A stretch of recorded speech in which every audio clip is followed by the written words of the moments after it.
how do we balance rights with obligations? With yes, civility, but with helping to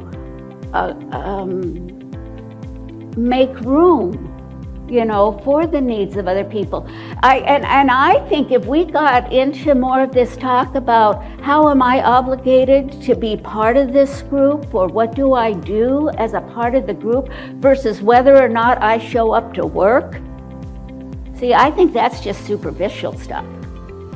If you're asking me to come into a room and sit down at a table with you all, because it's what we do as a work community from time to time, eye to eye, to talk about our group obligations to each other, I think this younger generation knows what you're talking about.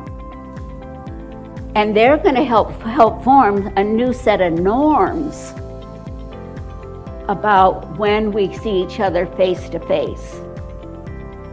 And they're not going to come to work to do stuff that they can effectively do from home.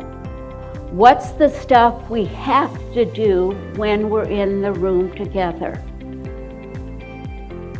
And I think that stuff we do together begins with understanding just where we're coming from, and understanding that the strength of the older person in the room, and Gen Xers, guess what? You're starting to be considered the older generation now. There's two kinds of intelligence. One is crystalline intelligence that is built over time, that is built through experience. The only way you can do it is by living a while.